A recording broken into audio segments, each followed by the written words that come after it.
Set that all up. I think it's working. Good day to y'all. It's good to see you this morning. Hello, Falcroy. How is your Friday? You looking forward to the weekend? Got any fun plans? I always like the weekends. Weekends are good. I like having the rest and stuff. So that and then sleep in. I get to sleep in on Saturday mornings, which is fantastic. My wife have this deal where on Saturday I get to sleep in, Sunday she gets to sleep in, so it works out pretty well. Oh good, this updated. I got a whole bunch of jewels for I did a bunch of booster crafting and then got like a whole bunch of planeswalkers things maxed out, so these have been steadily going up since I've been playing more. I'm trying to get ready for the next set, which is coming out at the beginning of next month, I think. So we should be getting an update about that from the new studio, like any day now. Maybe next week sometime is my hope. And then we'll be getting a new set, and that's going to be exciting. So today on stream, I've got a deck that I really want to try out. I haven't tried it out yet. I feel like it's fun to try things out with you guys, so I'm going to go ahead and try out a new deck. And then I've got some packs to open. I've been slowly but surely trying to whittle this down over here, this 1,332, just to get more runes. As you'll see, I'm basically out of runes, so if we wind up getting multiple planeswalkers in an upcoming set, I will not be able to level them up unless I get my rear end into gear and start doing that, so that's got to get did. And then I want to also go over sort of a little bit of what to expect from the next two sets. So this Wilds of Eldraine is going to be the next set that's coming out in Puzzle Quest.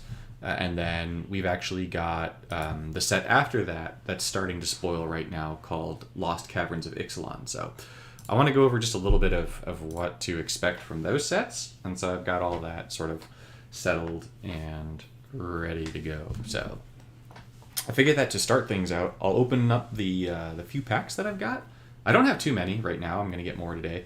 But what I try to do is I tried to go into booster crafting and just get rid of all the commons and uncommons that I could from these sets, and rares too. So I got rid of all of them from Phyrexia. I think I got rid of all of them from Brothers War. Dominaria, I already knew that I had everything. So at this point, I'm missing masterpieces from the sets. I don't think I'm really missing any mythics, but the bigger problem is going to be the newest set, March of the Machines. I have like nothing from this set. Here, I can just go to this thing, right? So as you can see, I have very little March of the Machines, and while I could use some of my crystals to get some of it, I want to save them for the new set. So I suppose the smart thing to do would be to open this little free booster first, right? This is the way to go. Open this up and see if I can pull a new card from this to get things rolling. Nope, no new cards.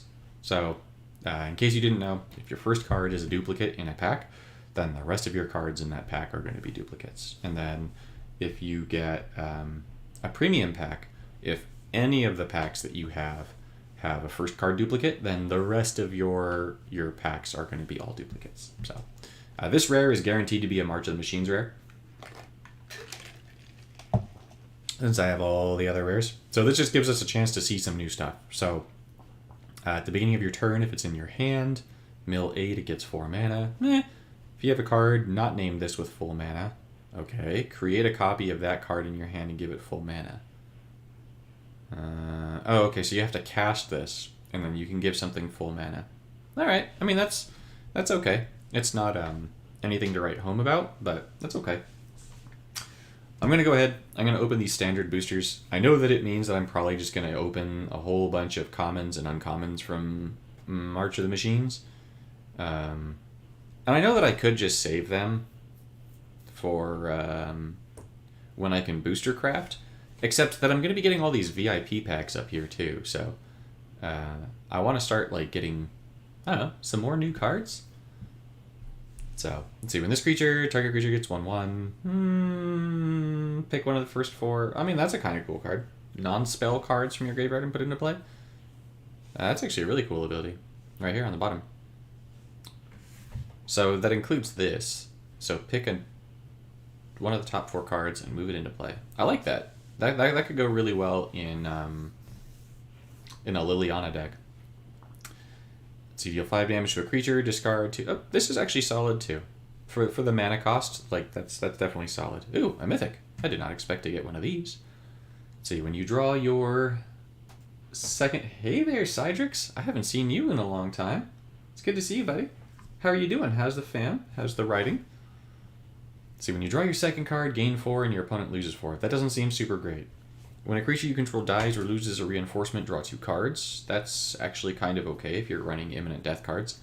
The first land in your hand gets full mana, and if it can't, you convert 3 gems. It can trigger 3 times, and then it can make it so that a creature you control gains imminent death. Alright, so that could be interesting in like a green token producing deck, just to try and get a bunch of cards, because it's going to draw cards and then it's going to give them mana. I do like the game, but I don't want to do any kind of sharing thing. And then as for this, I'll get my rare over here, but I'm going to save the VIP pack. I suppose there's no real point in me saving a VIP pack, but it's just since I know that this is going to be March of the Machine right here. Let's see, how am I doing on commons and commons? I still have so many of those. Maybe I should just save them. I just wanted new cards like now, but oh well. Yeah, it's nice to have the time to be able to start playing again and making content and doing all that good stuff. So I'm looking forward to being able to get more into the game, and I'm looking forward to the new sets coming out. And I'm hopeful is the best way of putting it. I'm hopeful with the new developer team that it's going to be good for the game. I think I didn't really talk too much about this in the last stream, but I think that Octagon taking over for Hibernum was a really good thing. It was really rough at first because the original Ixalan set, it was the first set that they had designed, and they just overcosted everything, right? Like, they really weren't in touch enough with the game to know how to balance all the cards to be good. And so as a result, we got all these cards that were like sort of okay, and then they just across the board lowered mana costs. And they introduced gold tokens, I think, that set, or treasure or whatever it was, and they were expecting that to be basically the thing that I really should have, I meant to, and then it just went. It's one of the things about the kiddos and my schedule is like sometimes I get to just sit down and play a bunch, and then sometimes I don't. But I normally just use the training grounds to test things out. I don't use them always to get to the end, but. Yeah, so the dev team came in, and the first set, like, it needed some tweaking, and they did the tweaking. So to their credit, they did the tweaking. They did sweeping mana changes across the board, and I think the game would have been in a much better place if they had just sort of kept that, if they had kept that level of balance in mind for all the sets, where anytime something was like needed a tweak, they could just go around and do some balance tweaks. And they felt like when they came in, they said the right things, they did the right things. They introduced PvP, they introduced the support gems, like the special supports, the infinite supports for events, which I think made them a little bit more dynamic. I think the game could use a little bit more in terms of innovation, just so that it doesn't get stale. And so I feel like the new developers are saying the right things. I think that, for example, them not doing a Legacy Coalition event this weekend with how broken Marisi is a really good example of them listening to feedback. I actually sent them an email. I was like, guys, I don't think you should play a Legacy Coalition event this weekend. I'm going to show you guys a screenshot of this card and a clip, and you'll see why I think it's a bad idea. I said a little bit more than that, but they gave me a really nice response back, and they posted on the forums that they weren't going to do Legacy Coalition events for a little while. So I think they're in touch with what it is that we want to see in the game, and so I'm hopeful that stays good. So I'm looking forward to this initial phase. I hope it's not just like a honeymoon phase where they come in and they start like doing this innovative stuff and they're listening to the community and they're they're putting their own spin and their own touch on the game. I hope that it's like that passion stays, because especially toward the end of Octagon being in control of the game, and I know that they addressed that in the post, that it was just studios changing. I feel like the game was really, really hurting. It was one of the worst states of the game that I've seen it in, and in terms of like how the community felt about the game, It was borderline one of the worst states I've seen. The only worst state that I had ever seen of the community was back at the end of Hibernum, when there was a boycott to like buy anything in the store, until there were things that got changed, and so that was the worst state I've seen it in. So hopefully this means that we're on the up and up. But today's deck that I want to try out, I got some new cards. So I got this Green Sun's Twilight, and this card is really in my wheelhouse for how I like to play the game. It's going to let us fetch creatures. It's going to give them mana. If you meet the threshold of leveling this thing up by matching green gems, then you're also going to fetch your first land. And then if you don't wind up making a green match, it's going to convert gems to green. So I really, really like the look of this card. I just need to see how it plays out. The 6 mana cost is really reasonable, and of course converting gems to green is always easy. And then I got this Awaken the Woods card, which I feel like is going to go really well with this Green Sun's Twilight, in that it's going to make a whole bunch of Dryad tokens, and those Dryad tokens are going to convert a whole bunch of gems to green. So you can make it so they can't attack or block, and then if you do, you're going to convert gems to green. And then I thought that would go really well with this thing, with Graz, Unstoppable Juggernaut, because what Graz is going to do is it's going to make all those Dryad tokens into 5/3s. So when all those little Dryad tokens finally become ready to do their business, and I've got my board state set up, then I can turn them all into 5/3s and start attacking. So that's the idea. That's the idea here. Clay Champion is here just for some fun and giggles, and then I've also got Conduit of Worlds to try out, just because I haven't played with this card yet. It's another card that I just got. And so with all my green conversion, I'm expecting the Conduit of Worlds to work out for me. And then picking things from my graveyard and fetching them and giving them mana, I think is going to work out really well, because I'm running it with Renin 7, whose first ability is just going to dump things into the graveyard. So I'm hoping that all of this works out really well, that it'll have really nice synergy, and it'll turn into a fun deck. So I put it as maybe fun, because it's all a bunch of cards that look like they'll work together with a Planeswalker that they'll work with. But, you know, this is Puzzle Quest. Even if it reads like it should work, it doesn't necessarily mean it will work. So, this is pretty ideal. Actually, not my hand. My hand is very suboptimal. But having this red into green into loyalty cascade over here is pretty good. So I'm definitely going to be taking that, and then I'm gonna try and I'm gonna bring out the Conduit first, even though it's not necessarily going to do anything immediately. I'm going to be getting pretty close to my first loyalty trigger over here. I'm at 7 out of 9, so yeah, that's pretty good. And then let's see, I'm up against Ugin. Ugin's not a great walker. Let's just do this. I should have gone for the loyalty match. That would have made a lot more sense. That was very foolish, Michael. You did not do the right thing there, man. So let's see. Here I could go for mana. I don't love going for the mana there. I think it's the right play to go for the mana, but I don't love it. I'm gonna get rid of this here. I don't need it. And we're going to use this to draw 2. Ooh, I want all these cards. But I'm going to do it this way, actually. And then you pick one of the first 4 cards, fetch it. If it's a land, give it full mana. Okay, so I dumped a land in my graveyard. So here what I'm going to want to do is toss the Aurora, bring up Ren, and bring up Awaken the Woods. Because if I make this white match over here, that's going to be in the mana field over there. You know, I could just make this black match. Does Ren like black match? Sort of, but not really. But I like this better, actually, just because we'll see what it gives me. So I'm gonna get a free Dryad Arbor. My dad's calling me. We're gonna decline that right now. I forgot to put my phone in Do Not Disturb. I'll call him later.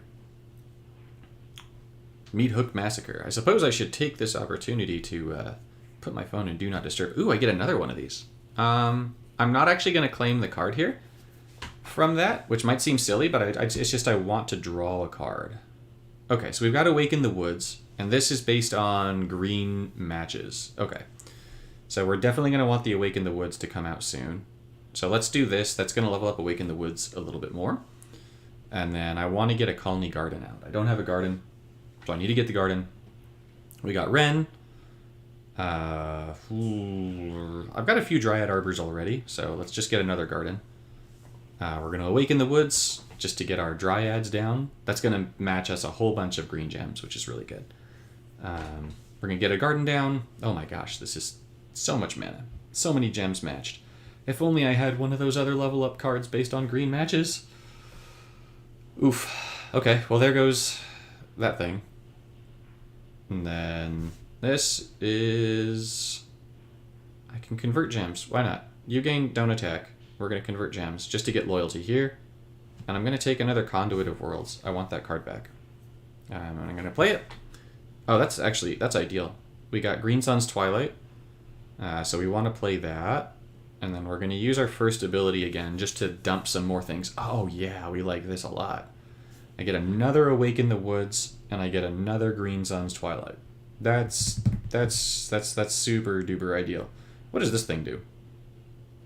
When it enters the board, okay, while on the board, first opposing creature gets -X/-0. Equal number of cards in your graveyard. Okay. Let's see. I do actually want to play the champion. I do want to play the champion. I want to use this first ability, though. This is going to convert a whole bunch of gems to green.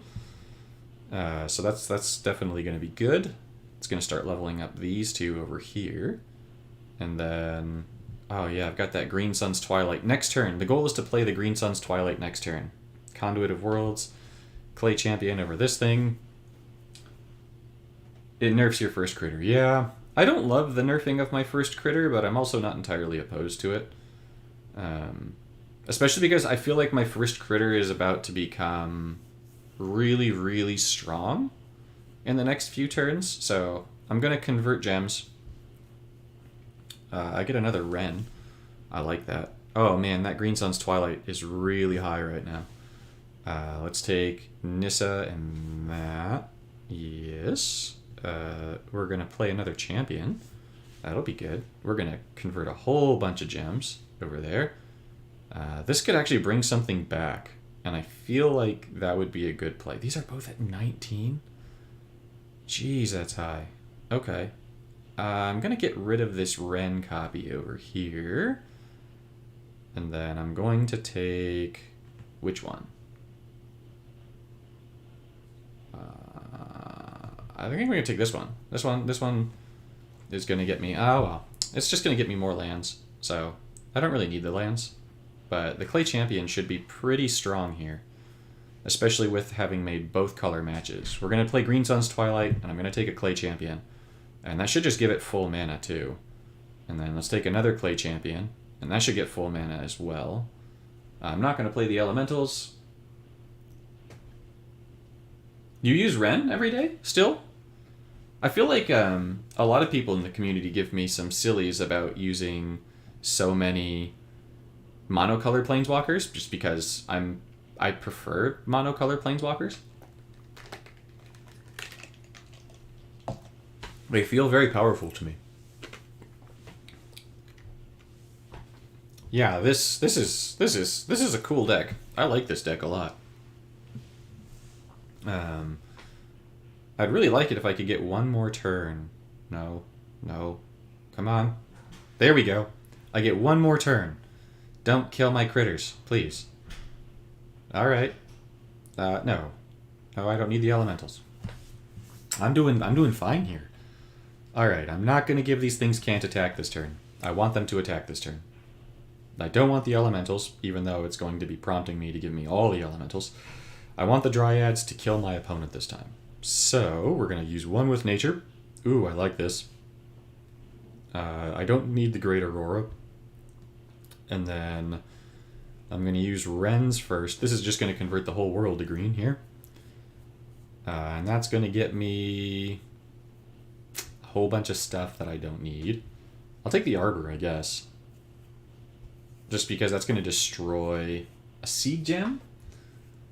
What deck do you use then, Cydrix? What are you running for the training grounds right now? All right, let's put this on up here. Is there a way to get, like, extra green matches out of this? There is. There's a way to get 2 green matches. So if I go here, this will go and that'll fall down, and that'll give me 2 green matches. And that will then not quite give me a 3rd, but this is still going to get me a bunch of Dryads. Streetwise Negotiator? I'll take a look at that. I don't think I have enough for this to cast the champion, do I? Just barely not. That's unfortunate. But 99 power on the Dryads. That was a cool game. That was a really cool game. I like this deck. Those things came together really well. Like, it's not OP or anything, right? But it's definitely fun. Oh, right. Focus mode. Do not disturb. No phone calls right now, please. Or text messages.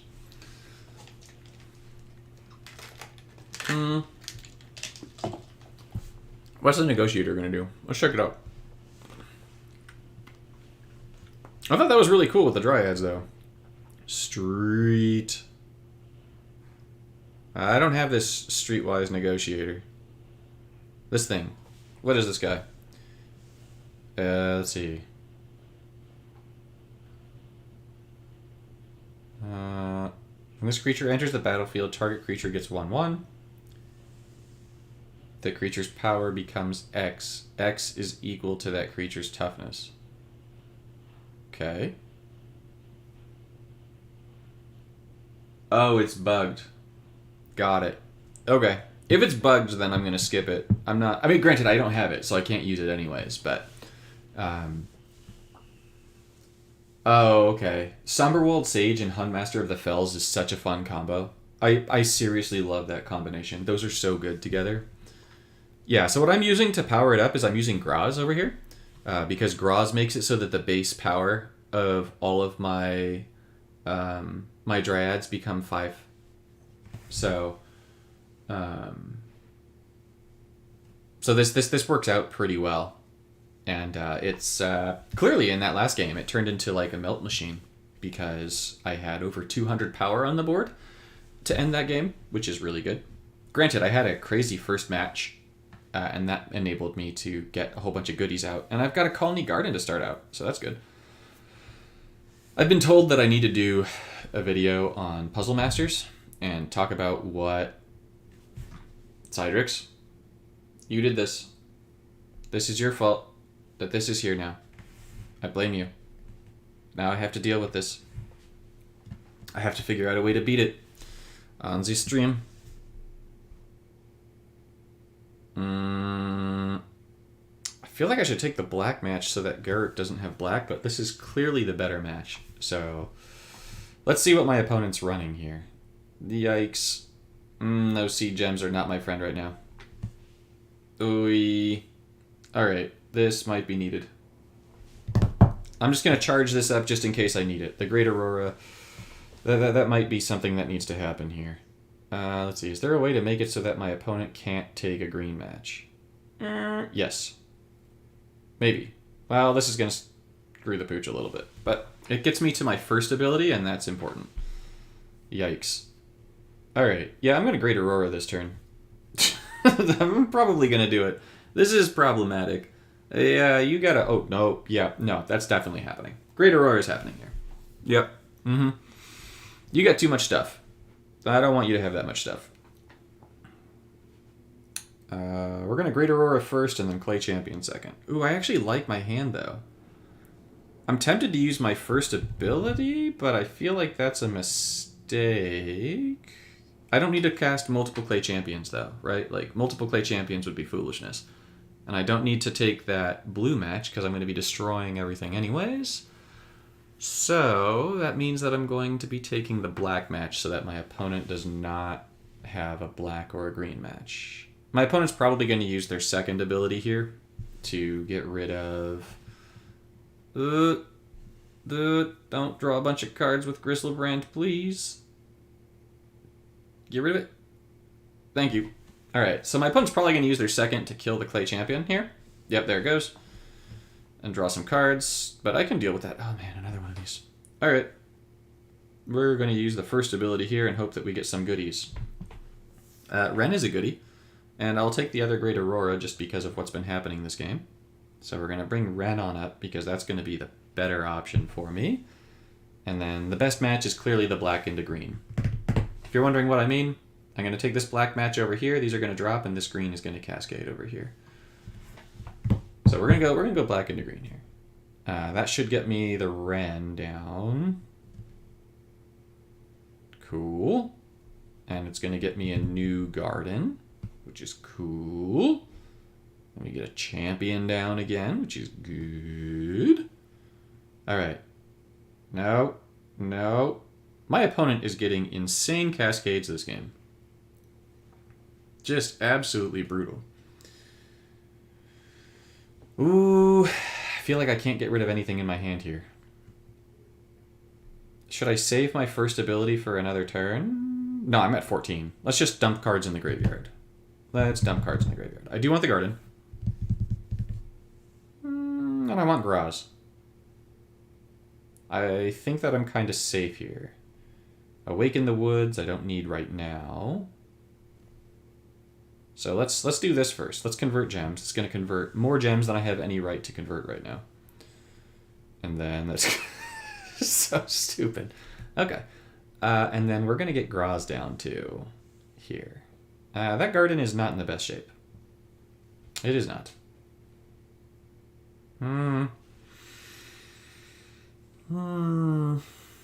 Alright, do we have any matches that I like? I have matches that I like, I don't have matches that I love. Which is always tricky. Because I kind of want the green matches to power up Awaken the Woods more. But that thing only levels up by 1. And I don't love that. Whatever, I'm going to take the green. We're going to get a whole bunch of goodies down. I'll get another clay champion down. Oh no, that was a foolish move. My opponent's going to get all their life back. Because Karuk is going to use his second. That Summerwald Sage is a real problem for me. Yep. Ooh, ouch. Alright, so I basically have to kill my opponent this turn. Is how this works. I think. So I don't need the Arbor. I guess I don't need the Awaken the Woods here. The Awaken the Woods is the card I don't need. Because I need to try and get the kill this turn. So I don't love all of this. But I don't hate it either. We're going to take these. I suppose I should destroy this conduit. And then I want to play the Expedition first. Because right now what I need to do is I need to get this Clay Champion back.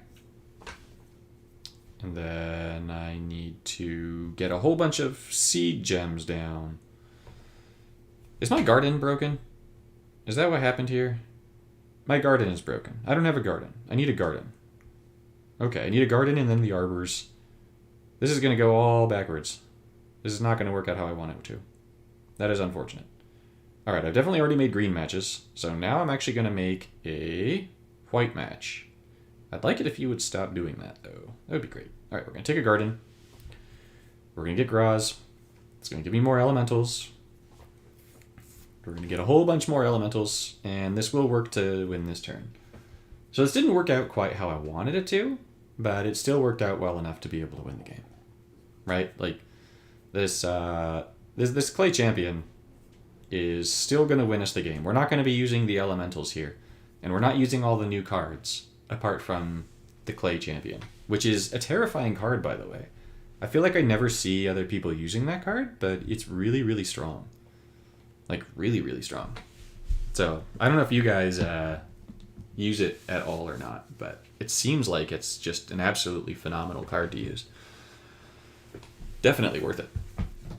I want to finish out these training ground matches with this deck. I want to give it a few more cracks, see if I can't get... Ooh, we're going to go up against Koth. Alright. Koth is always scary. And then see how things go. So with Koth, my primary objective is to make sure that he can't make red matches. That's objective number 1. And I'm about to break objective number 1 on my first turn, which is foolish, but I am just too blinded by wanting to make that match right there. Okay. You have a simple answer to objective Koth not making red matches right there. So we're going to go ahead and get green conversion. And as we get green conversion, we're going to make sure that Koth doesn't get red matches.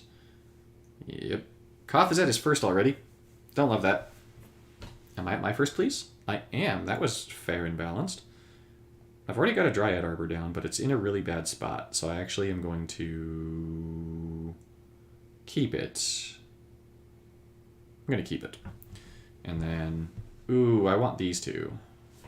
You might think it's a foolish move to put the Clay Champion in the graveyard there, but I have a reason for it. I'm thinking that the Clay Champion can go to the graveyard, because if it does, then I can fetch it back later, which will be nice. And I'm already getting a Clay Champion down here, so. Well, there goes my Dryad Arbor, and here goes Koth's mana. And my opponent's playing garbage cards, so I've got nothing to worry about. There's no red matches for me to worry about. There are no red matches for me to worry about. There we go. That's solid. We're going to get Ren down. We're going to get... Why did I make more green conversion? Did that happen because of the seed gems converting and then my passive? That must be.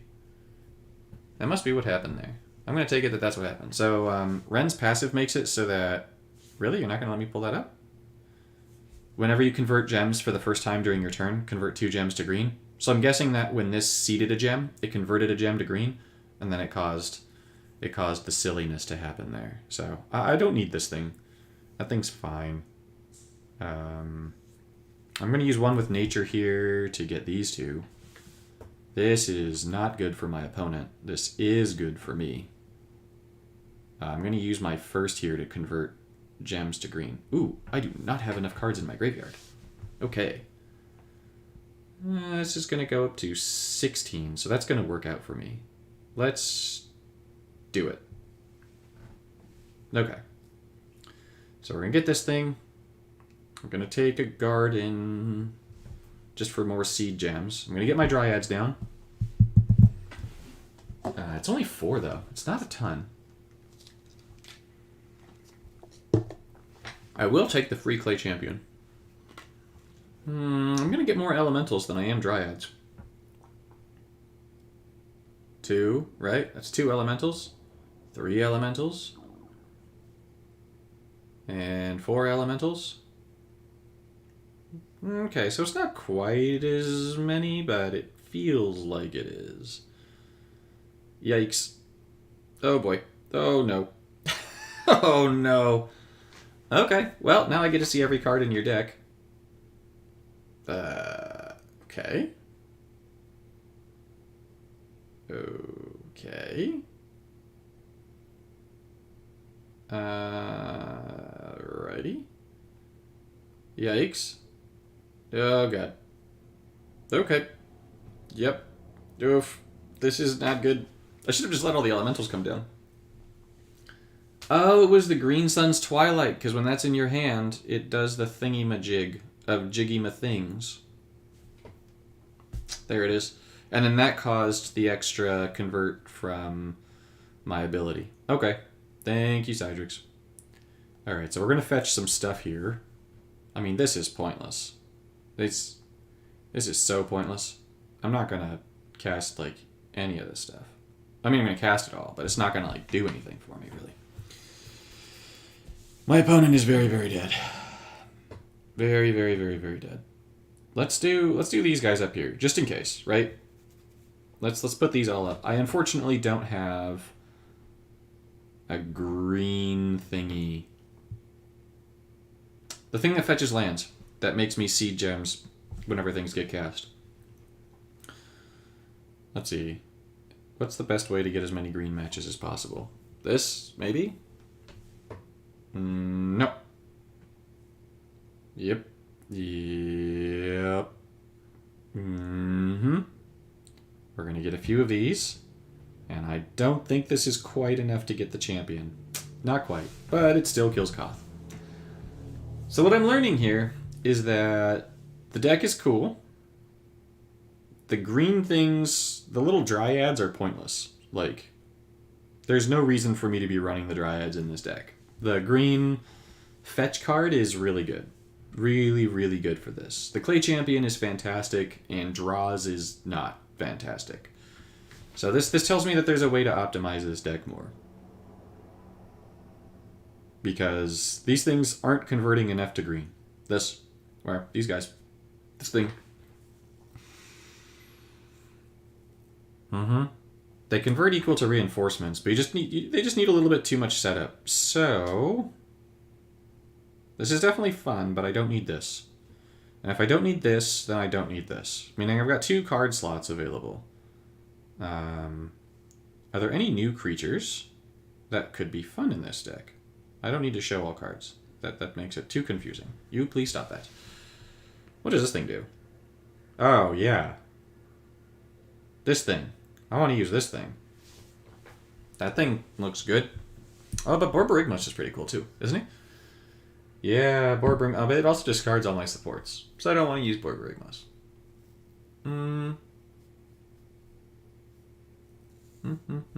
I could try this new thing. But you have to draw, and I'm fetching, not drawing. So that's probably not the way. Which leads us to one more card. And what was the other card that I took out? I took out the Dryad thing. That was a converter. And I took out the creature. So that means that I need one more thing that's either going to convert, draw, fetch. Actually, the draw could work out. What about... Although I'm converting a ton to green right now. Is there a Vivian Vanguard that throws things in my graveyard? I feel like there is. It would be from an older set. I should get rid of all these. Vivian. No, there is not a Vivian Vanguard. Okay. Vivian Vanguard is not the way here. What is the way? Draw, fetch, creature, something. I want to make more Clay Champions happen. This is probably a mistake because it's green. Creature. Vivian on the Hunt. I feel like I have it, but maybe I don't. I thought I did. What does this thing do? No, I don't need this. This is not what I'm looking for. Tomio. I like Tomio. I like Tomio a lot. There's no point in using Tomio in this. Actually, this could be funny. Just run Unnatural Growth and Zopandrel with Clay Champion and just see if I can get a really big one. Yeah, I think that might be the way, Chris. Just, might as well go for the shenanigans and see how big I can make the Clay Champion, right? This is not the Planeswalker to be doing this with, to be fair. But... Wait. One of these things, doesn't it fetch creatures? Okay.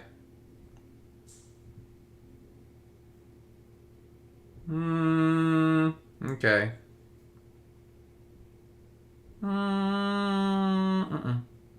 Okay, I'm good with this. Although, wait. Doesn't this thing bring something back from my graveyard? Oh, it's got to be 8 or less. Oh, well. Alright, we're going to try it this way. Unnatural Growth is not the way. Threats detected. Hold up. Threats detected. Threat. I just got this card.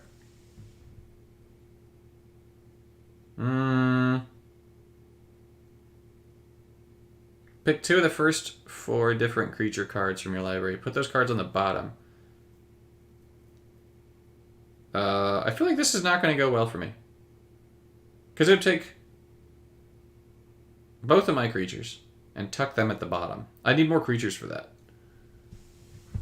Unless it doesn't work how it reads, it would just take all my creatures and tuck them at the bottom. And I feel like that would be a little bit too dangerous.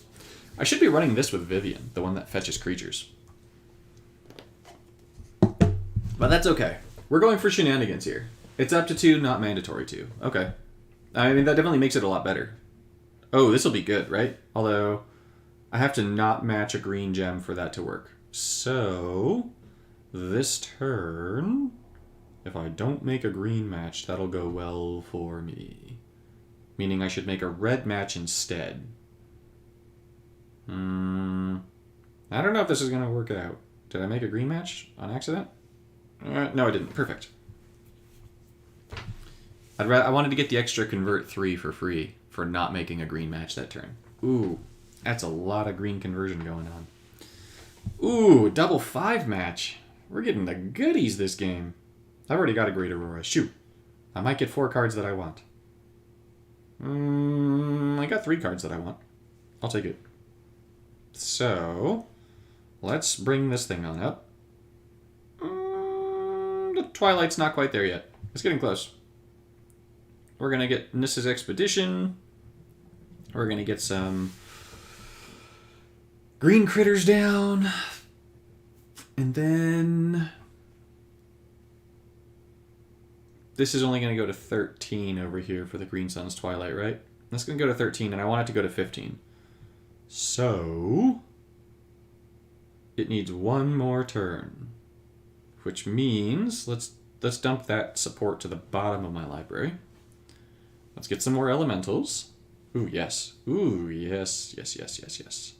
I should have played the champion. I'm not sure what I'm doing with my life. Why did I not let the champion come down? What am I doing? I pity the fool. I am the fool. Clearly. Okay. Well, I can play all this stuff. So I'm going to risk this for the biscuit. I'm going to toss that thing. I'm going to use my first again. There we go. I get Ren. And 6. And a garden. I will take those 2. And then what's the order here? This is the order here. This is definitely the order here. Okay, Clay Champion comes in big. Dryad Arbor. I've already got a garden coming down this turn. Is this going to be enough to kill my opponent? I really hope not. This might be enough to kill my opponent here. Well, I don't know that I have enough mana, though. Alright, let's play Zopandrel. Yeah, okay, it's not... I don't get Zopandrel. Oh, I do get Zopandrel this turn. Oh, but does Zopandrel have to attack? Zopandrel might have to attack to double it. We'll see. Nope. Nope. No. Okay. That was silly. We're gonna try that one more time. They all came down, and they all went kaboom. The 220 was good. I need to see exactly how Zopandrel works. I need to see if it's based on the activate gems to get the prevent damage, or if there's some other way to get the prevent damage. I think you have to do some kind of activate gem thing for Zopandrel to work properly. Let's see. That was really silly. Granted, I wouldn't use that in like an event where it was like win or lose, but okay. Yeah, this is an activate gem thing. So Zopandrel you want to get down early. The problem is if we get Zopandrel down early with the colony garden and stuff, we're just going to kill my opponent too quickly. So it's muy problemo. All right, what do we have here? We have the Zopandrel, and I was just saying how it needs to come down early. But then we have a whole bunch of not what I need. So, it's tempting to go for the loyalty. Just because this is Ren. But I'm going to go for charging up my removal just because I'm up against Karn. Ooh, this is perfect. Yeah, getting the Green Sun's Twilight is really, really good there. Okay, so I'm going to go for the loyalty this turn and hope that I get a 5 match out of it. I'm going to hope that I get another black gem and get a 5. Nope, no 5 is coming out of that. That's fine. I'm going to get a whole bunch of green conversion though. Man, that card is really cool with Ren. That card is really, really cool with Ren. This Green Sun's Twilight, I really like it. Really, really like it. Do I need to have another creature down for this to work?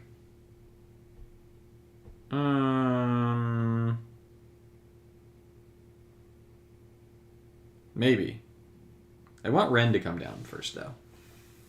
Right? Ren coming down is the way? I think so. I think so. Let's do blue. Freelance Muscle over Zopandrel.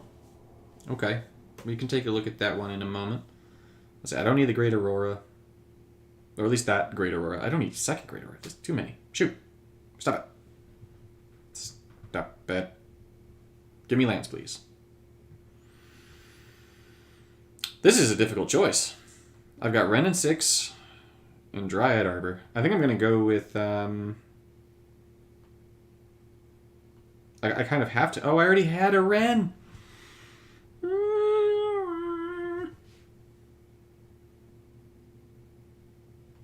Alright, I done goof, guys. White is only +2, right? So it's going to be 5 mana this turn. So I'm not going to be able to play the Ren or the Dryad Arbor unless I get some kind of beautiful Cascade. I'm going to dump that Ren.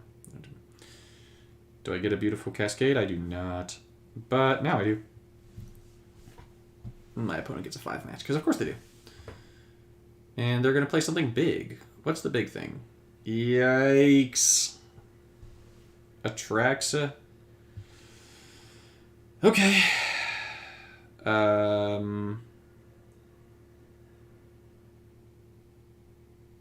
Let's just get rid of Atraxa. I'm going to be going big in the next few turns here. I think so. Let's just get rid of Atraxa. I know my opponent just got a whole bunch of stuff, but with the Dryad Arbor and the Ren coming down... Oh, ow, ow, ow, don't like. Very much don't like. Whatever. Don't like that either. Which one's this one? My Dryad Arbor? Yeah, my Dryad Arbor is doomed. That's what that means. We're going to convert just a few gems here. Alright, goodbye Dryad Arbor. You tried. You really did, and I appreciate that you tried, but you didn't try hard enough. At the beginning of each combat, on your turn. Okay.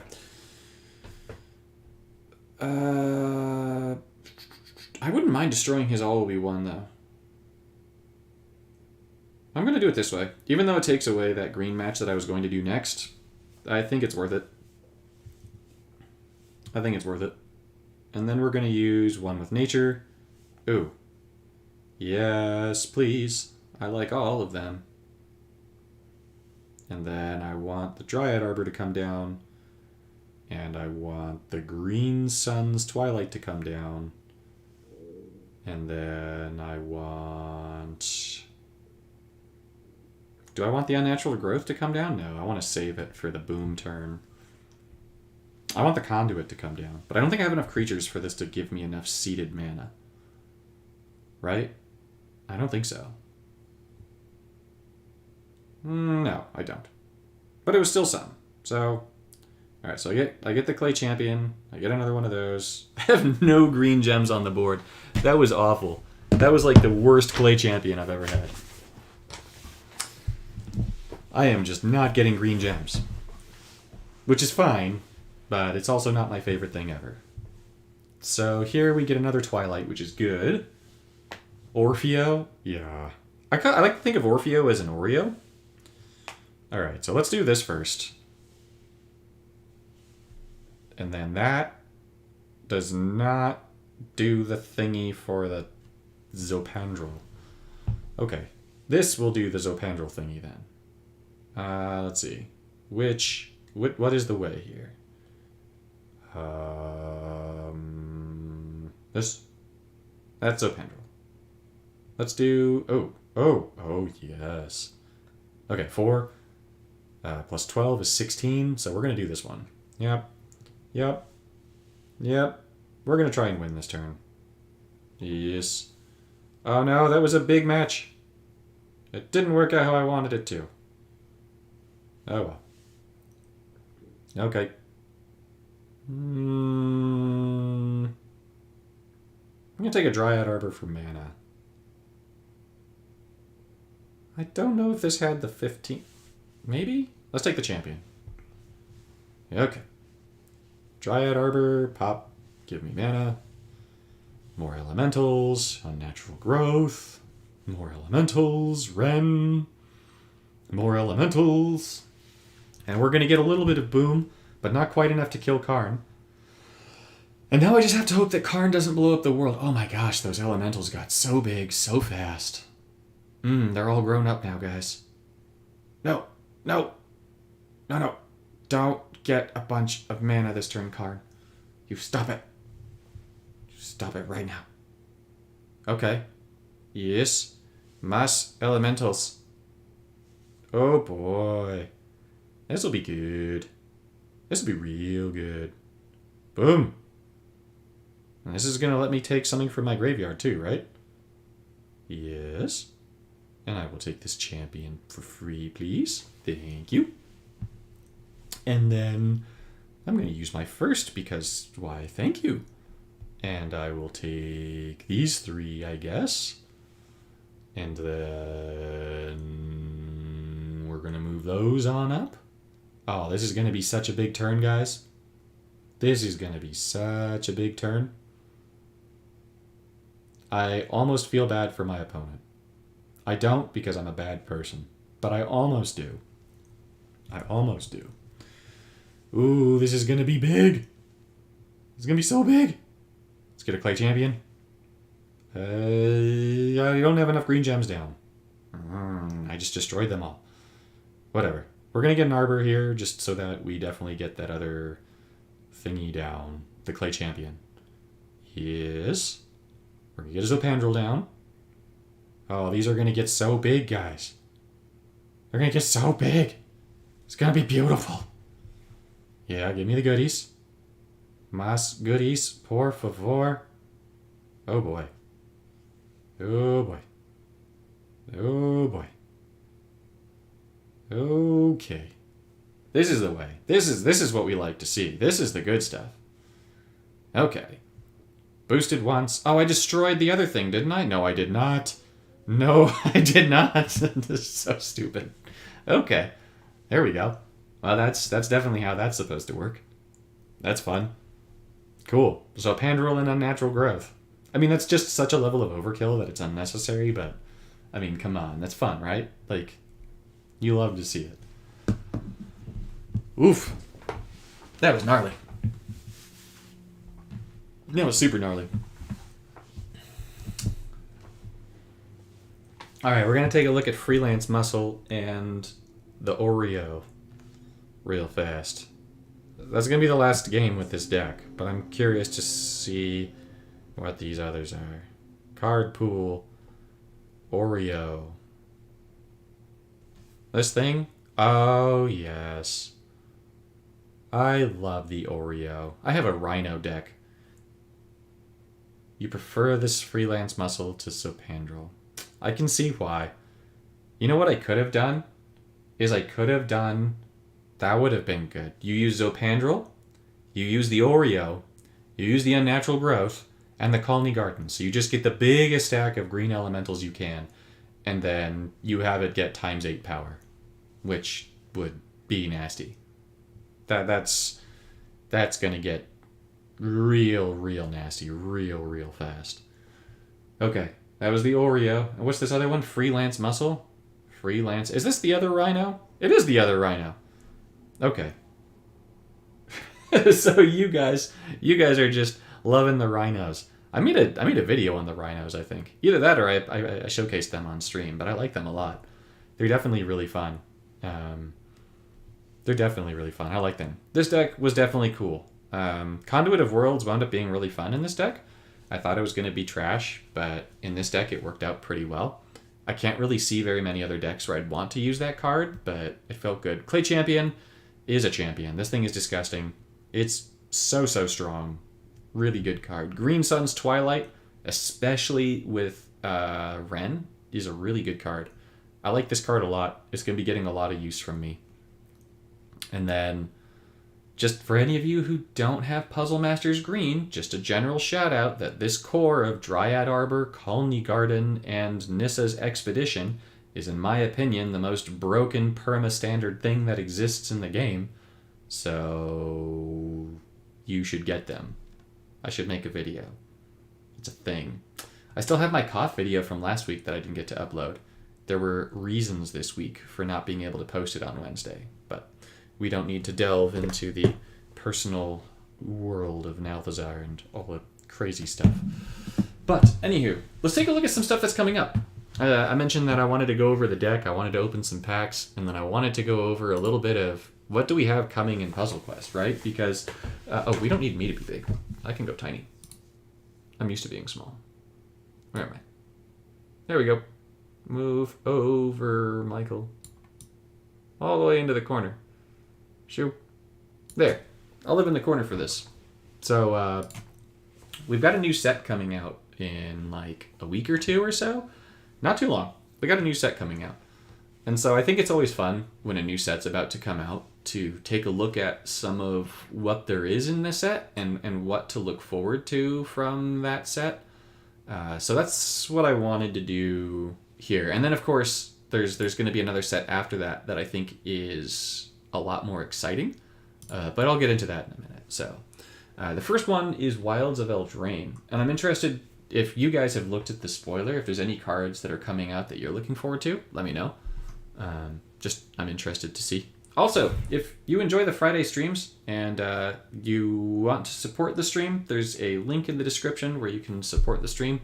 It is always appreciated. It is never a must. I just like having you guys here and chatting. So, back to regularly scheduled content. The first thing that really stands out to me in the Wilds of Eldraine set spoiler is that there's only one Planeswalker. So we've got Ashiok, Wicked Manipulator, but then as we scroll down, you'll see that this is it goes by rarity in this. So you'll see Mythic to Rare, and then down to Uncommon. But we've only got one Planeswalker, which means that in Puzzle Quest, unless our developers decide to bring back another Planeswalker, the Ashiok Wicked Manipulator is going to be the only Planeswalker we're going to be getting in this Wilds of Eldraine set in Puzzle Quest. So, new Ashiok is a black Planeswalker, just mono black instead of being. I think that the Ashioks that we have so far have been blue black, both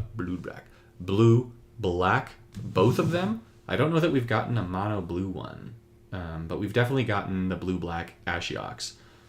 So we've got a new Ashiok coming. Yeah, they're both blue black.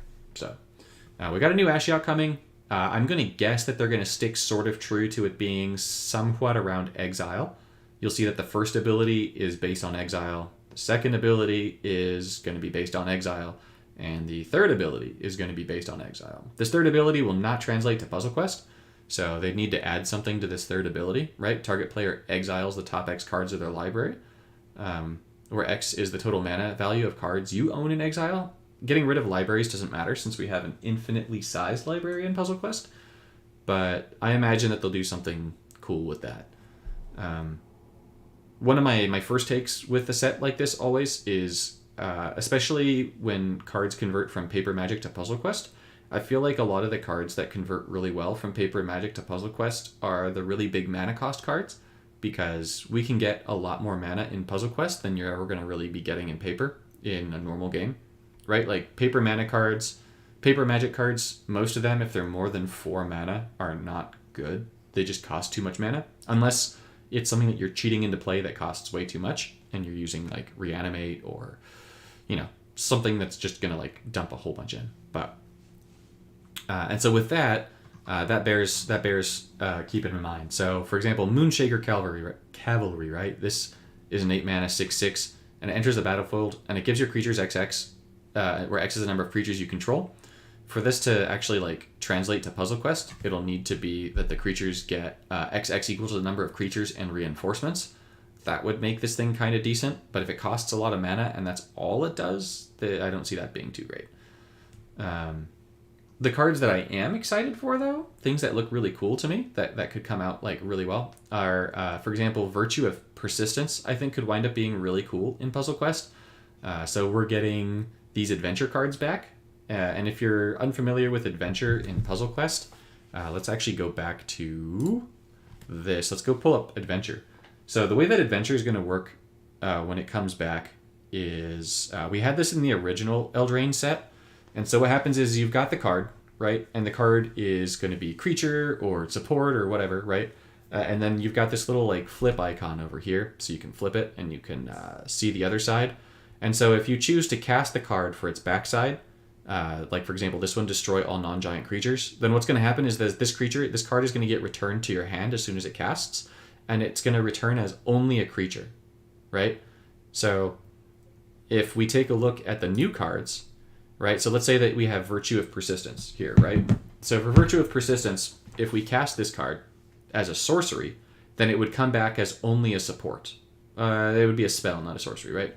So if we cast this to destroy a creature, then it would come back as only a support, and then we could play the support. If we choose to play the support, we don't get the spell aspect of it, but still at the beginning of your upkeep, put a creature card from any graveyard into the battlefield under your control is pretty cool. I think this could be a good card in Puzzle Quest, just being able to get free creatures from the graveyard every turn.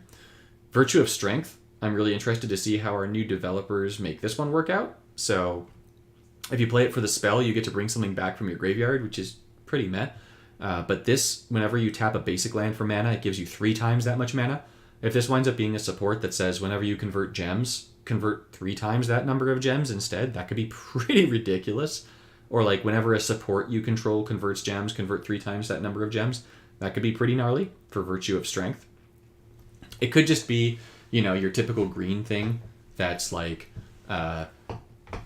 convert gems to green, like some massive number of gems to green for this. Or what would be horrifying is convert X gems to green, where X is 3 times the number of green gems on the board. That would be entirely terrifying. That would be so much mana. But, something like that could happen there. The blue one's pretty cool too. So just triggers happen twice. So this obviously here will not work out how it exists on this card very well. But this right here could be pretty interesting if your creatures or enchantments, supports, right? Just if anything triggers a second time, that could definitely be pretty cool in Puzzle Quest. So these virtues, I think, could be kind of interesting. This Virtue of Loyalty, creating a night token, this is solid in paper, and then putting a 1/1 counter on each of your creatures and untapping them is pretty cool in paper as well. But in Puzzle Quest, giving everything a 1/1 counter is just not going to do very much. So the white one would need to be changed a lot from its paper form. The green, the black, and the blue, I think, could be pretty solid if they stay pretty true to paper. And then the red one, whenever a source you control deals non-combat damage, you may exile things from your library and play them. This is, I don't know. It's gonna have to get changed a little bit. But if we keep moving, we've got Realm Scorcher Hellkite, which I'm pretty excited to see how they play this one out. So this is a 6 mana creature in paper. In Puzzle Quest, I imagine it'll just be a big cost dragon, like 15 to 23 range. It's got a new ability, Bargain. We don't have this in Puzzle Quest. I imagine it'll probably work out pretty similarly, where you can sacrifice an artifact, an enchantment, or a token when you play this to get some bonus effect. And so this one's bonus effect says when it enters the battlefield, if you did sacrifice something, you add 4 mana. I imagine in Puzzle Quest that means that it will convert a bunch of gems to your Planeswalker's colors, right? Since you do it to any combination of colors. I'm personally hoping it's just going to be red. It could be interesting if you did it and then you got a prompt to choose a color, where it was like convert gems, and then you get like a prompt, kind of like a pick 4, where you get to choose like red, white, green, blue, black. I guess that's 5 colors, but yeah, this card could be interesting. And then also the dealing damage to any target. This would probably just be an activate gem thing. Having haste is nice. Realm Scorcher Hellkite could be cool. I don't see it being like busted or anything, but that could be cool. And then this one here is pretty interesting as well. We don't have a lot of tutor in black in Puzzle Quest, and so seeing this as a tutor could be pretty interesting. Tutor in Magic terminology is just pulling something from your deck to your hand. So this one, you're searching your library for any card, and then if you bargain this thing, then you get to cast that card without paying its cost. And if you don't do the bargain, you put it in your hand. So if it's just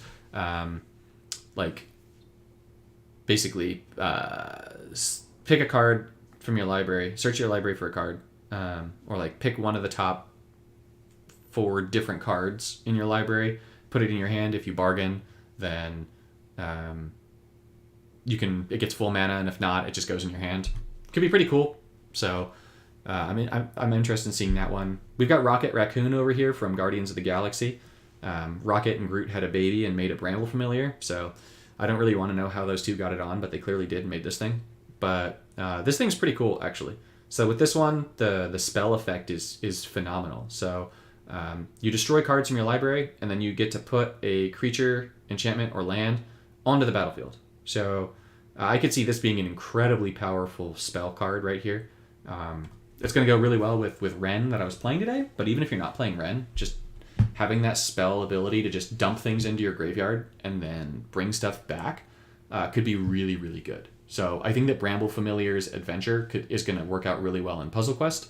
And then the creature side, it just really depends on how this all works, but I'm intrigued to see how it does because it's got to convert gems to green, or it's got to convert mana to green here.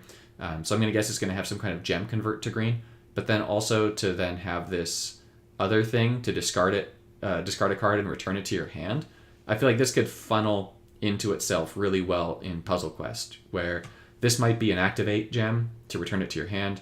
This might be a convert gems every turn, so that it's going to fuel the activate, and it's going to return to your hand, and then you can play the spell all over again and get a creature. So Bramble Familiar could form its own really cool loop. If it does work out that way, I feel like Bramble Familiar should be a mythic in Puzzle Quest, right? Like if you just get to put a creature in your graveyard, bring it back, and then get gem conversion, and comes back to your hand, so you can do it again. I love the whole loop that this card has. So I think this card's really, really cool for Puzzle Quest. For this one, we've got a whole bunch of extra adventures. And here's where this is something that we don't have in Puzzle Quest. So in our last iteration of adventures, so if we go back to Puzzle Quest again, you'll see that all of our adventure cards, this doesn't count, this doesn't have adventure, this doesn't have adventure, but you see this is adventure right here, right? So all of our other cards that have adventure are monocolor, meaning that they both sides of the card are the same color for like basically all of them, right? We've got one dual color adventure card in Occame Ranger, right? But even still, both sides are the same color for Occame Ranger. And so if we go back here, I don't know if that's how it was in paper. I think so, right? Occame Ranger was that way? Occame Ranger? Let's see. How'd that work out? Occame Ranger. Yeah, okay, so this was already dual color, right? So Occame Ranger was already dual color. So in Eldraine, you'll see that this dragon is red, but the spell is black. So this could be really interesting for Puzzle Quest if we wind up getting this as effectively a red-black card, and this as a black-blue card. As opposed to, there's that possibility that even though the flip side is blue, even though the flip side is black, even though the flip side is red, it's possible that they make it so this is just black, this is just red, this is just green. So these here, as to whether or not they'll be good or bad, is going to be based on whether or not they get both colors and if these abilities turn out to be pretty good. So I'm interested to see how they do that. In terms of like their abilities and how good are they? I don't know that any of them are like super duper good in Puzzle Quest abilities, right? Like Flicker isn't as good in Puzzle Quest. It could be interesting, but I don't know that Flicker is going to have a powerful effect. Flicker is exiting and returning to the battlefield, right? So I don't know that this one's going to be super great. We've got lifelink on spells, which is interesting, but we just don't have a lot of like spell damage decks in Puzzle Quest where you're just doing spell damage. Bounce is always really good, but then the creature side of this is not. So, I mean, this thing here is probably is not too super good. This Devouring Sugar Moth, I love the art. It's hilarious. But none of these creatures look big, right? So none of them stand out to me. They'd have to do something to make them. They'd have to do something to make them especially cool. So this saga, we're getting sagas again. We have sagas we should be familiar with. This one's nothing special to me. I mean, it's interesting. It's nothing special. And so then as I peer through, I generally tend to look for some things that are a little bit bigger. I mean, this card could be pretty cool, right? Choose one or more. Just each player discards 2 cards. Each player loses 4 life. Each player sacks 2 creatures. This could be a pretty cool board wipe card for black. And with Liliana of the Veil, this would be particularly nasty, where you're making it so that there's just a lot of things hitting the graveyard, and then that's just going to convert a whole bunch of gems into a whole bunch of damage. As someone who loves Liliana of the Veil, I feel like that'd be really cool. Right? Like just getting all that kind of stuff. And then when this thing enters the battlefield, if it isn't a token, create two copies that... to create two tokens that are copies of it. I feel like this is potentially kind of interesting, the Billy Goat's Gruff. Especially with... there's a white creature that makes it so that whenever a token comes down, reinforce it. So you could just get like Gruff triplets and then just have them all like go ham as getting a whole bunch of Gruff triplets, which could be interesting.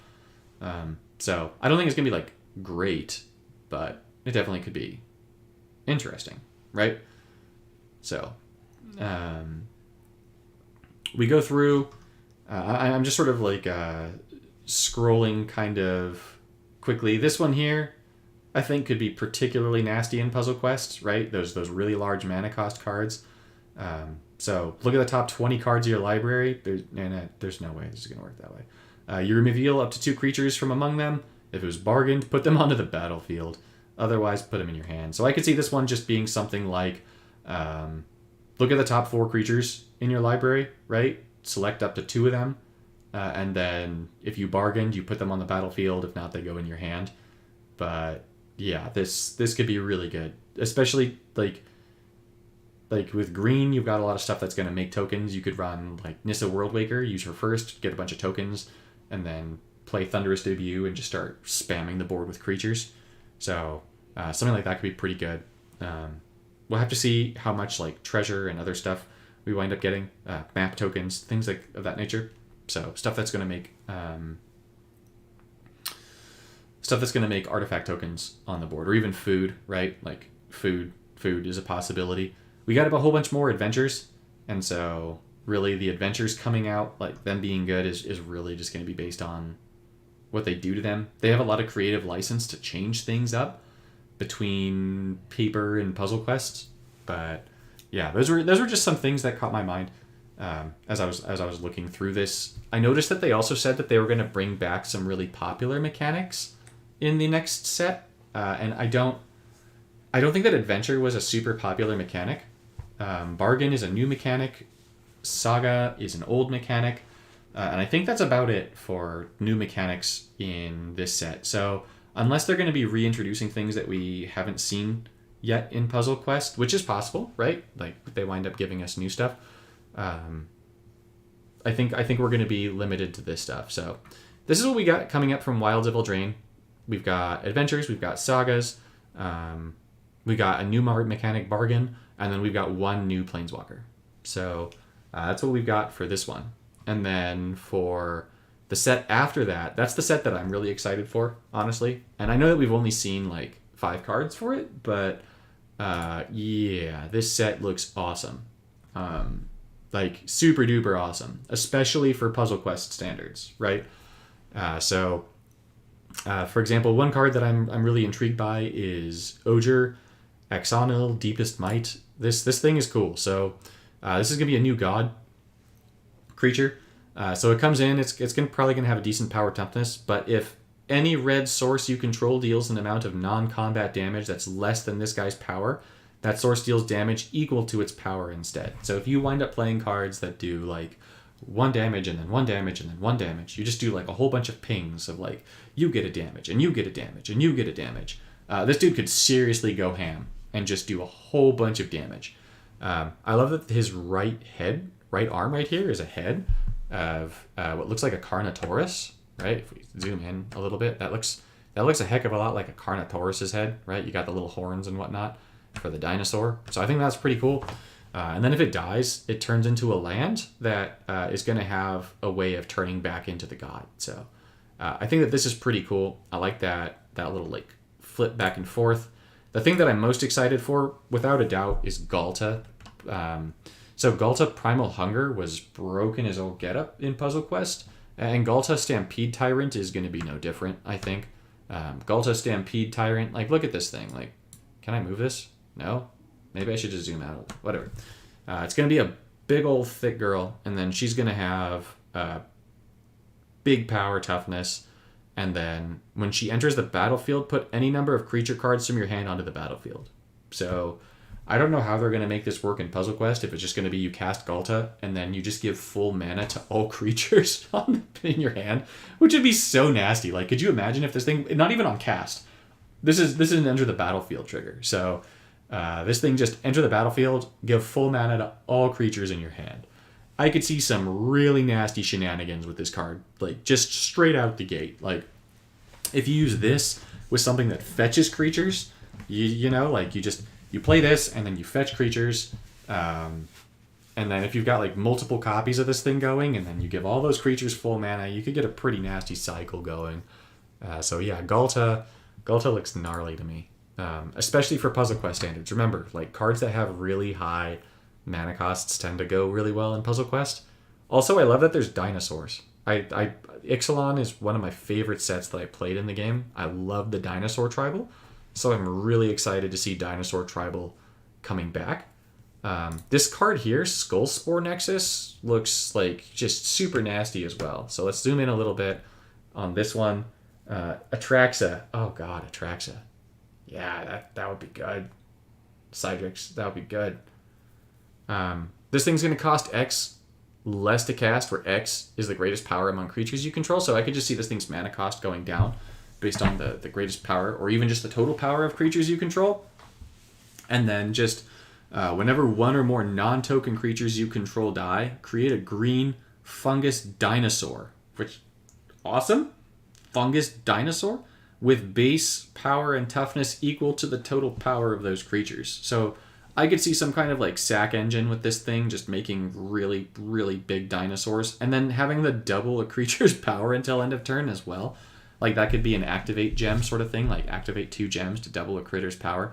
This could get pretty strong. I'm admittedly a little bit more excited about this card for paper than I am for Puzzle Quest. Yeah, or more Galta, or, you know, we're going to go down a little bit because then we've got like this crap over here, right? Like, okay, so first up, they're not going to get the rights to Jurassic. Let's just call it what it is, right? Like, even though they have the rights to the Magic license, they don't have the rights to any of the other licenses that Magic has. So, for example, when we had the Godzilla stuff, they did not have the rights to the Godzilla stuff. However, I could very well see these things here being regular cards in the set.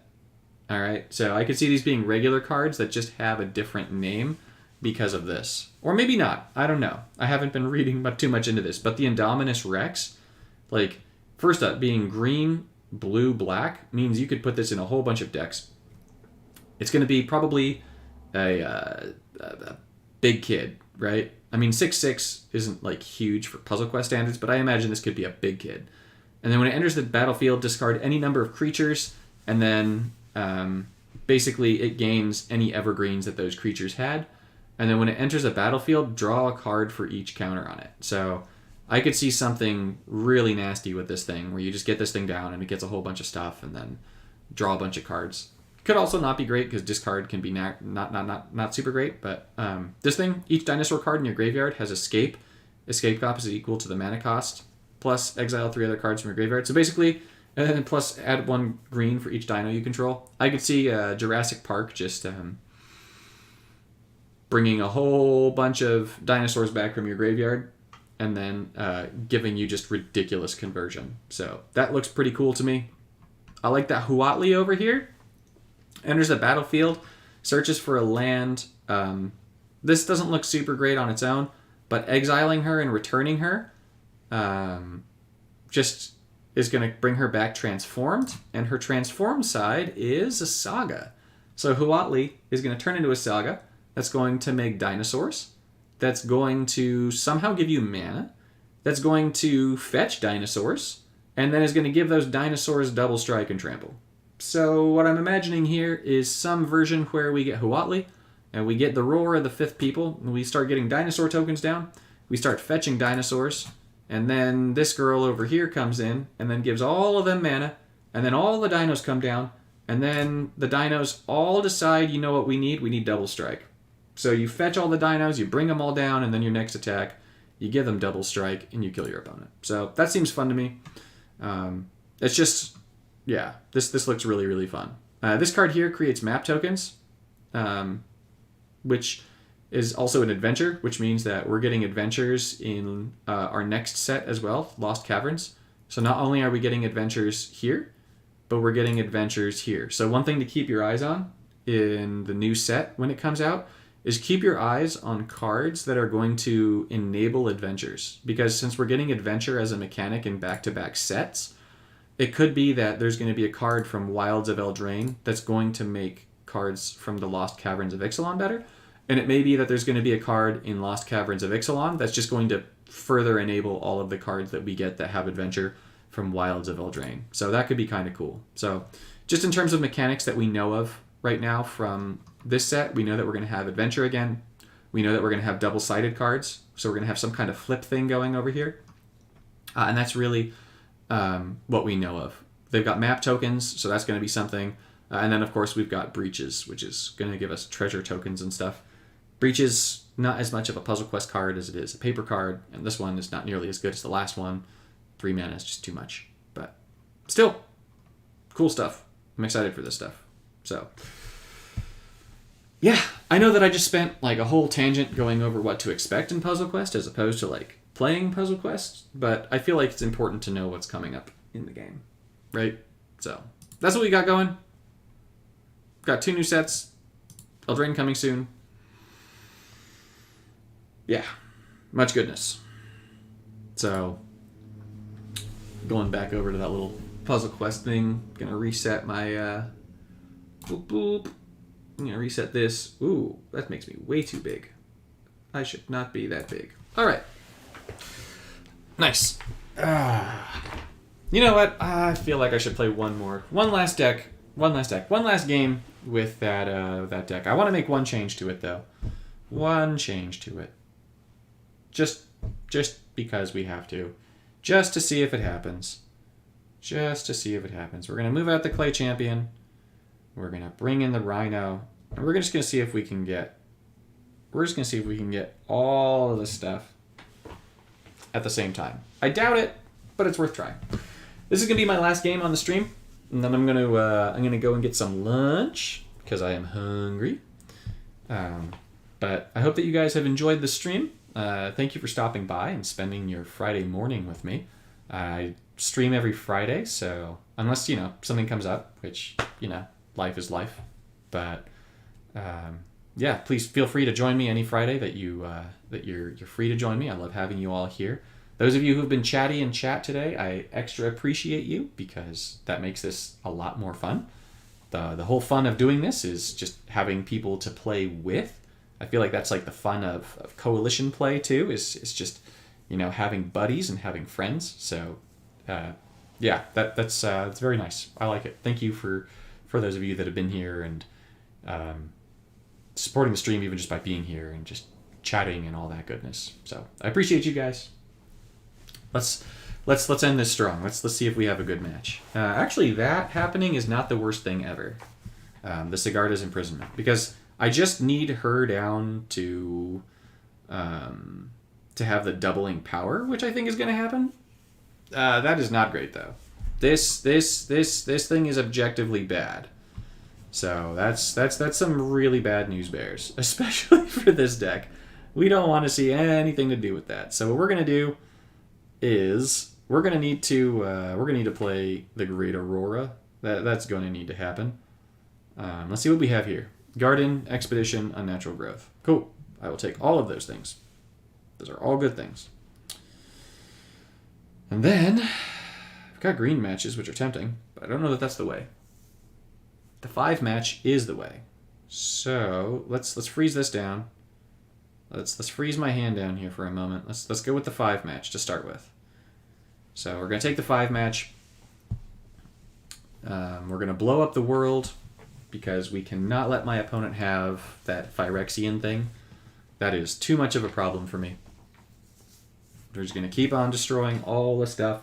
My opponent had a great early turn match, and we are making that so that their early turn match was pointless. And then we're still going to be able to rebuild ourselves I don't want my opponent to have white matches, really. But what's this thing? Your vampires. That's useless. I don't want that thing to give him card draw, though. So I'm actually going to destroy that so my opponent doesn't get card draw. We're going to do it that way. So we're going to get an Arbor because I think I have a Garden in my hand. And that's going to start giving me my critters. And that gets me Wren. Perfect. Well, that's ideal. You're going to play something. Oh, you got something with high mana cost in your hand. All right. Well, I'm going to get a whole bunch more of my elementals. I get a Green Sun's Twilight, which is just fantastic. How many cards are in my graveyard? 4, right? 7. I like that. Let's dump some more things in the graveyard. I will take another Great Aurora because I used mine. I do want Zopandrel to come down. And I do need to have a whole bunch of conversion going. So let's see what we can do here. I'm getting a whole bunch of elemental tokens down. And then I've got a cascade going here. If I take this green over, it'll make blue into red. So I think that's my play here. And then that's only going to be one more green, so that's going to boost that to 7. Nope, I done goof. All right, the Garden or the Dryad Arbor? I want the Garden to be the one that stays up. All right, that's giving me a whole bunch of elementals. Those are going to boost to 60 power here. I could have just given a Johnny a little bit of a spanking over there. Should have done that. Oh no. This thing, oh, you just did it. You meanie puss. Why would you put Sigarda on this thing?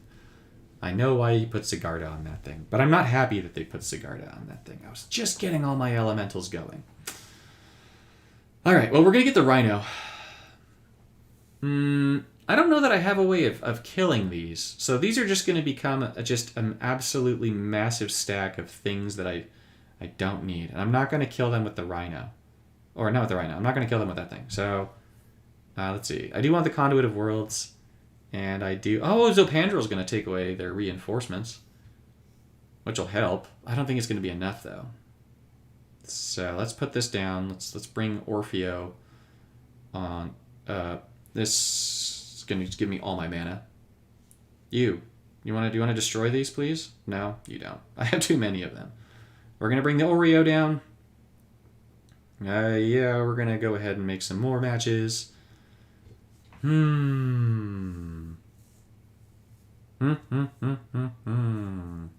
This isn't how we wanted this to go. This very much isn't how we wanted this to go. Which is unfortunate. It's how it has to be. I feel like Zopandrel's the one that I need to have more copies of. Yes. Yes. So she's going to double things. Double the power of target creature you control. We're going to double her. And she's going to get doubled again. Even though I wanted to double the elementals, my opponent's being a butt. So I can't double the elementals. Still, that she's as strong as she is kind of wild. This time I am going to buff the elementals. I just want to see how big the elementals get. With all of the doubling effects. We're going to go ahead and look for the top 4. Yes, sure, we'll take all those. And then I want to make sure I definitely have an unnatural growth. So I'm actually going to get rid of Oreo. Just because I have a feeling that this is going to trigger my mana field. And I'll take the Garden. Because that's guaranteed going to seed more gems. I just want to see how big the... I want to see how big my my elementals get here. So we're going to play the Garden. We get an elemental. Wren, Zopandrel, unnatural growth, Zopandrel. I could just make Zopandrel even bigger, but whatever. We're going to make these into 480 power. Wow. Just if you didn't Sigarda me there, buddy. Still, Zopandrel going up to 80 power is kind of crazy. Kind of crazy. So that's it for them. I should have moved the mouse out the way. That needed to happen. Well, that was fun. I liked the Clay Champion version better because it was just faster. But nonetheless, it's always good for the shenanigans to do shenanigans things. So that's where we're at. We ran the Oreo with Unnatural Growth, with Zopandrel, and we made Boom Booms happen.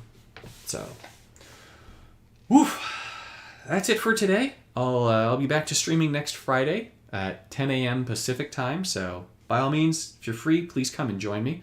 The Koth video should be going up soon. Like I said, I've got it recorded. Something came up this past week where Tuesday, Wednesday, and Thursday I was occupied, and so I was hoping to get the video out on Wednesday, but I wasn't able to on Tuesday. So I was like, all right, I'll just do it all on Wednesday, and then Wednesday happened, and then I was like, all right, I'm gonna do it on Thursday, and then Thursday happened. So, but yes, this at least I was able to stream today, and I'll get that Koth video up soon with the dragons. So, like I said, thank you all so much for coming in. I really appreciate you all being here with me. Keep an eye out for that Koth video. When the new set drops, keep an eye out for that. I'm going to be making a chase card list for that. I'm going to be going over the Planeswalker. I'm going to be going over the patch notes. I'm going to be doing all that. I'm getting all the way back into my whole Puzzle Quest digs. I'm going to be making another video at some point soon. I've been working on collecting footage. It's been kind of a pain. But it's basically what are the 5 Planeswalkers that every player needs to own. So it's just going to be a top 5. I feel like we've just got so many Planeswalkers in Puzzle Quest now that while I can make a tier list, at the end of the year before they do the sales, I feel like it just makes more sense to be like, which Planeswalkers do you need to have, right?